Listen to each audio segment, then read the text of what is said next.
We can now talk to our guest today, Robert Geist Pinfold from the School of Security Studies in King's College, who joins us on the line now from the UK. Mr. Geist Pinfold, welcome to Paris Direct here on France 24. Very good to have you with us. I want to begin by asking, we saw Israel intervene decisively on Wednesday with those attacks on Syria's military headquarters in Damascus and on other military sites, as well as armoured vehicles, weapons storage facilities down there in southern Syria. The Druze are, we know, traditionally very good, they have good relations with Israel, and there are a sizable number of Druze, as we are hearing again there from Noga, in Israel.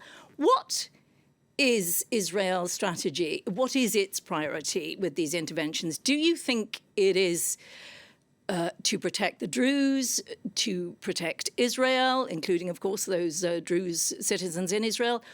Or is it to ensure that Syria doesn't become a failed state? Or, as some people are saying, is it to ensure that Syria doesn't become too strong? Well, as you rightly say, Israel's purported motive, that's what we hear from the rhetoric coming from Jerusalem, is that Israel is defending its Druze brothers, in the words of Benjamin Netanyahu. But I think it's worth noting here that the Druze in Israel are very different to the Druze in Syria. Many of Syria's Druze do not have links to Israel. They see themselves as Syrians. Many Druze militias and organizations within Syria have been cooperating and negotiating with the central government in Damascus.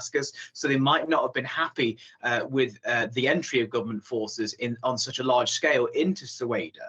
But it's important to stress that the Druze in Syria are not one homogenous entity. Israel intervened in order to defend one specific militia group led by a Venezuelan-born Druze cleric called Hikmet al-Hijri. His group used to be tied to the Assad regime. They then lost their sponsor when the Assad regime fell, and now they are looking to deepen their ties to Israel. And I think that speaks here to Israel's broader strategy.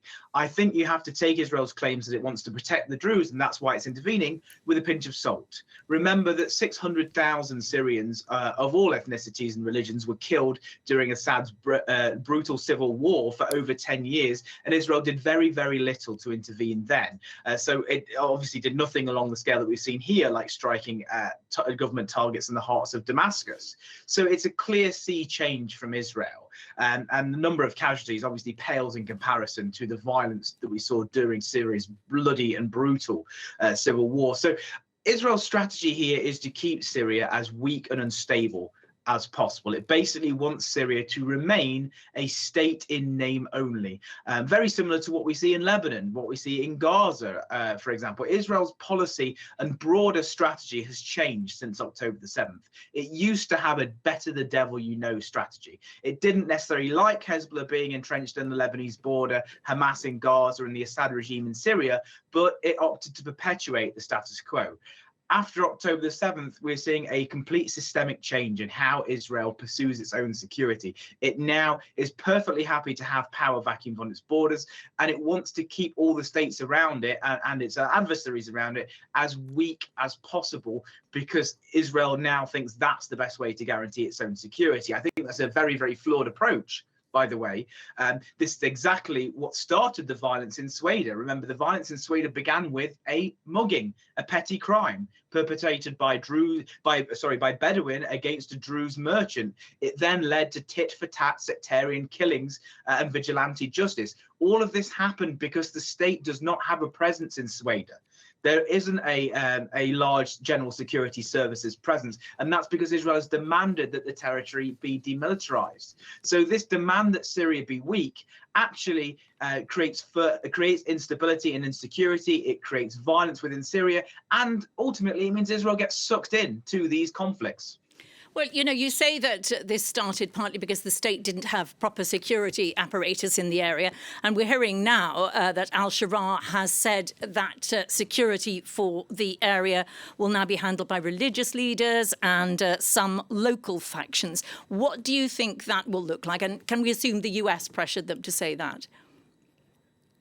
I think we'll basically see a return to the previous status quo, which is, as you alluded to there, a minimal Syrian state security presence in terms of police and armed forces, you might see something along the lines of what we call reflagging, where some of these Druze militias that haven't fought the government directly supposedly integrate into the Syrian army, but actually keep their command structures intact, meaning that, yes, they're supposedly loyal on paper to the Syrian government, but actually nothing much has changed. But even though the Syrian government's withdrawal from Sweida, I think, is a good thing in the short term, because it means the violence ends and hopefully Israel's strikes stop as well, I think this actually presents more long-term dilemmas for Syria's government.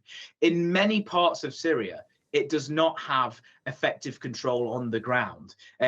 Syria is a country with a lot of militias and a lot of guns and a lot of competing interests. It needs to work as a functioning, coherent state. And we're not just talking about the south. In the east, you have the Syrian defense, you have the SDF, the Syrian Defense Forces, a Kurdish-led group who are negotiating to integrate into government control. They will probably make harder demands on central government as a result of these clashes here. So there is a clear issue here that it will keep Syria weak. And also, there's the issue of war crimes. We saw Syrian government forces, or forces loyal to the Syrian government, committing some war crimes in Sweida, which were documented. This will undermine trust and will make it harder for these militias to integrate into central government. They're very unlikely to give up their weapons and pledge loyalty to al-Sharaa when al-Shara's forces look less like a coherent national army and more like a Sunni Islamist mob.